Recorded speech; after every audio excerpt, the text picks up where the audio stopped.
Assalamualaikum warahmatullahi wabarakatuh. Selamat bertemu dengan saya.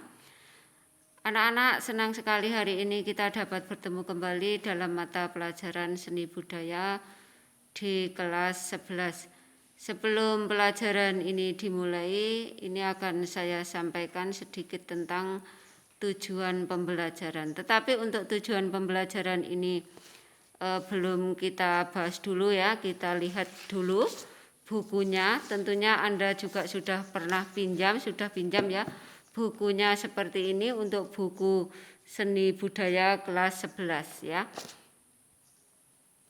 Baiklah anak-anak, untuk tujuan dari pembelajaran kita yang pada bab 1 ini adalah berapresiasi seni rupa, kemudian seni musik, seni tari dan seni teater. Ini tujuannya Anda mampu mengapresiasi karya seni rupa dulu saja ya, seni rupa dulu. Pengalaman personal mengamati karya seni ini dilakukan dengan melihat lukisan. Misalnya, pada suatu pameran, mungkin lukisan yang dipajang di rumah, ada di sekolah, kalau mungkin ada ya, ini dimaksudkan dengan melihat suatu lukisan atau karya seni. Anda bisa menceritakan hasil penginderaan, respon pribadi, reaksi, analisis, penafsiran, dan mengevaluasi. Dan dengan melaksanakan apresiasi karya seni rupa, seni murni yang contohnya mestinya Anda juga masih ingat, contoh dari seni rupa murni, seni lukis ya. Kalian akan memiliki sikap merasakan keindahan dan makna seni. Kemudian menerapkan dan mengamalkan rasa keindahan itu dalam kehidupan keseharian. Nah, anak-anak sekalian, di sini kita juga mempelajari tentang pengembangan sikap apresiatif dari seni rupa.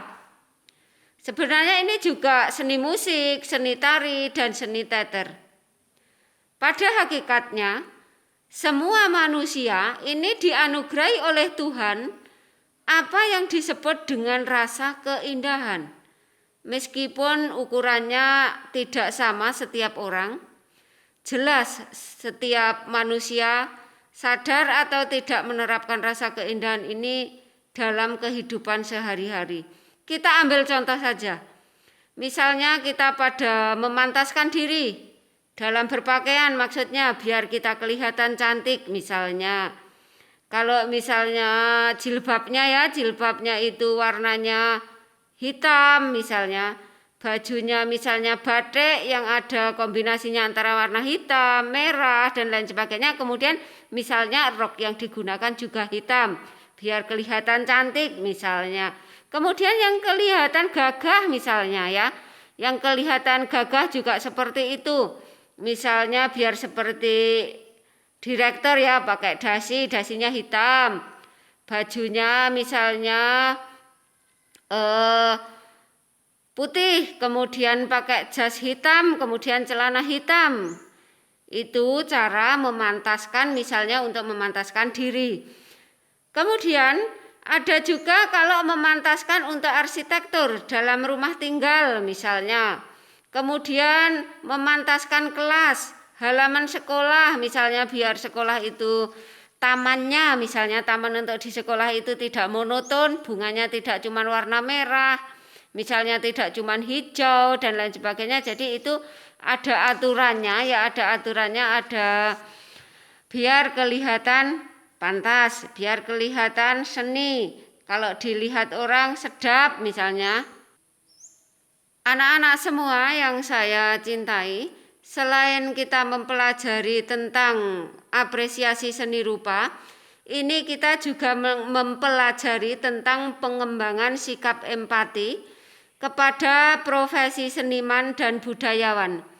Apresiasi seni sebagai bagian dari estetika dimaksudkan untuk meningkatkan sensitivitas kemampuan mengapresiasi keindahan serta harmoni, mencakup apresiasi dan ekspresi.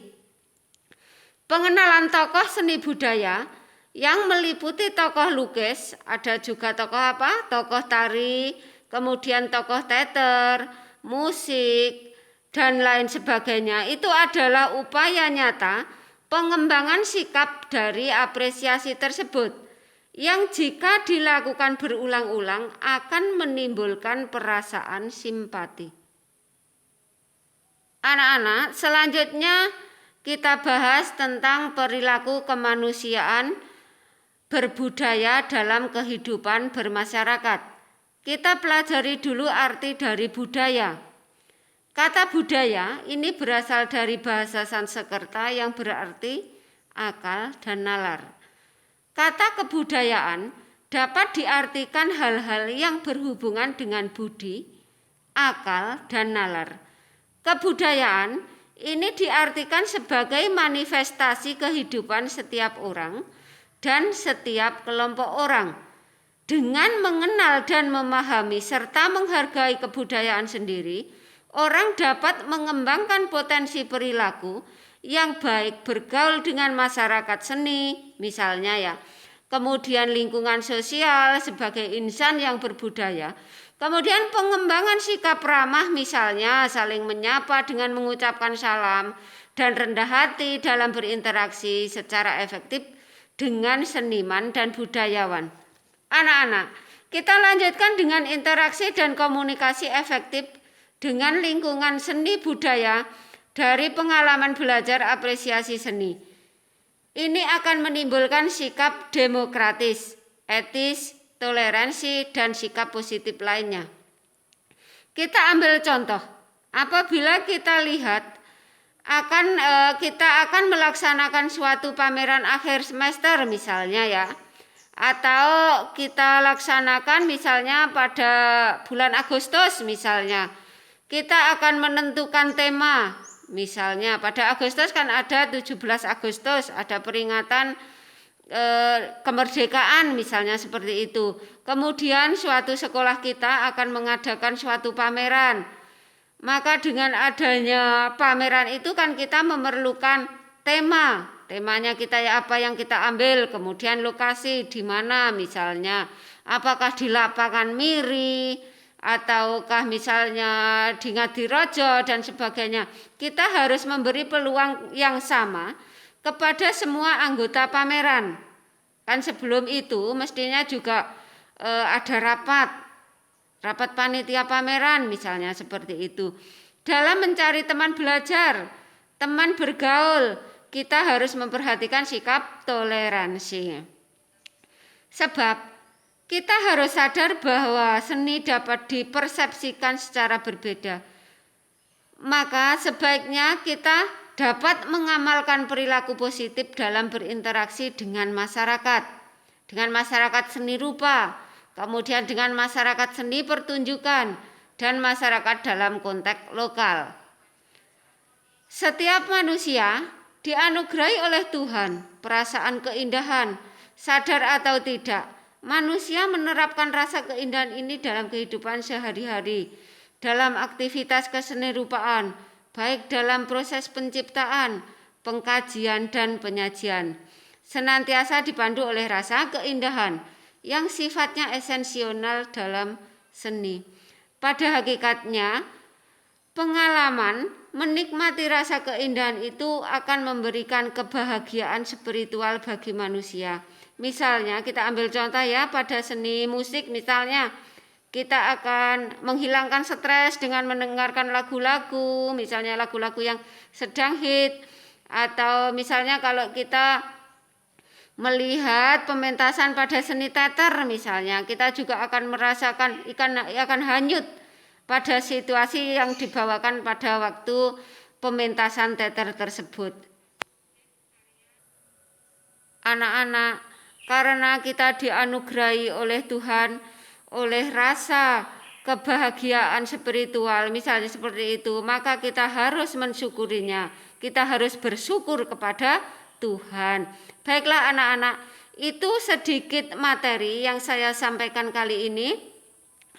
Untuk selanjutnya ada tugas yang harus Anda kerjakan, yaitu yang pertama ini Anda mencari ya, setelah mencari Anda membuat clipping reproduksi karya seni lukis yang dipilih berdasarkan lukisan yang Anda senangi. Ini bebas. Misalnya ada lukisannya Pak Bambang Sutego misalnya, kemudian ada lukisannya Avandi, Leonardo da Vinci, Juli Jati Prambudi juga boleh. Bebas ya, ini DRA Kartini juga boleh. Kemudian yang berikutnya ini Anda menulis biografi mulai dari nama, tanggal lahir dan lain sebagainya ya. Sekali lagi untuk yang kedua ini Anda menulis biografi ringkas tokoh pelukis yang karya-karyanya Anda clipping tadi. Untuk jumlahnya ini tidak terbatas, bebas ya, amprih pantese gitu saja. Kalau misalnya ada pertanyaan, Anda boleh WA ke saya. Kalau misalnya Anda tanya, kapan Bu pengumpulannya? Itu pengumpulannya lewat WA saja dulu, tetapi hasilnya tetap Anda simpan di rumah ya. Sekali lagi tugas nanti dikumpulkan lewat WA, tapi jangan sampai hilang kalau nanti suatu saat kita bisa bertemu. Sudah jelas ya anak-anak, pesan saya, anak-anak tetap menjaga protokol kesehatan, tetap pakai masker, kemudian sering-sering cuci tangan, makan makanan yang bervitamin ya, dan tetap jaga jarak. Anak-anak semua yang saya sayangi, demikianlah untuk pelajaran seni budaya untuk kali ini. Mohon maaf atas segala kekurangan. Saya akhiri. Wassalamualaikum warahmatullahi wabarakatuh.